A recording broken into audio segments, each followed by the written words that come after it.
I am a huge proponent from getting more from less. That means more from my training, more from my nutrition, more from my day-to-day productivity. How can I get more with less? And in this day and age, when you can't have access to a ton of equipment right now, just right now, who knows when you're watching this, but I wanna make sure that you're still seeing the results that you wanna see. So here are 3 different ways that you can program your training to make the most, to squeeze the most juice out of the weights that you got access to.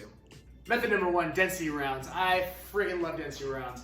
I first came across this method of training through Charles Staley's escalating density training, and the idea is that you take a weight that you can maybe do 10, 15, 20 times, doesn't matter. So you're gonna take that weight, you're gonna cut it in half, the reps that you're gonna do, your max reps, and you're gonna do as many sets as you can in a time frame. So now what you're trying to do is you're trying to create as much density within your program. So if you have 15 minutes and let's say you have a pair of 24Ks, and let's say you can clean and press these suckers for 15 reps. You're gonna go for 7 to 8 reps, and you're gonna go as many sets as you can within that 15 minutes. And each workout, you're gonna try to beat that. You're gonna try to keep beating that number. So all that's gonna happen is your rest is going to decrease, your sets are gonna increase, you're going to accumulate more volume, more quality repetitions that are gonna help you get stronger, put some muscle on, and lose body fat. And you're gonna be using the same weights for a while. So that's method number 1.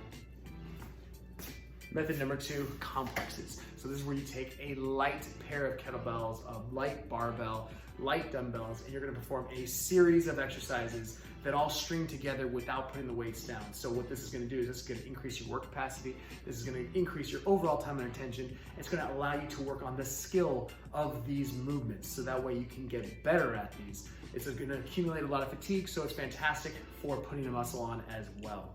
And very simple. I mean, it sucks, but it's simple. Lastly, we're gonna manipulate that tempo. So we're gonna increase that time and attention by slowing down the eccentric, slowing down the concentric, then lowering the rising phase of the lift, adding some isometric holds in there. So we can manipulate that and then build on that over a span of 3 to 4 to 6 weeks and get so much more out of a weight that we could probably press 20 times, but now you're gonna be struggling. You're gonna be crying at 5 reps because what used to take you 2 to 3 seconds per rep will now take you 10, 15, 20 seconds per rep. So with all this said, at some point you're going to have to use heavier weights. You're going to have to do more.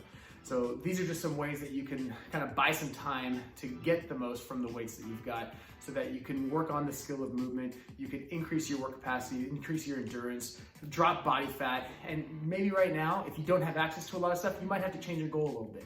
You might have to work on more calisthenics, you might have to work on more complicated moves, work on technique moves with the lighter weights. So don't get caught up in not having enough equipment, not being able to go to the gym, whatever it might be. There's always a way to get results. There's always a way to get better, get stronger, get fast, all the things that you'd want and the reason that you want to train. So hopefully that helped, and I'll see you on the next one.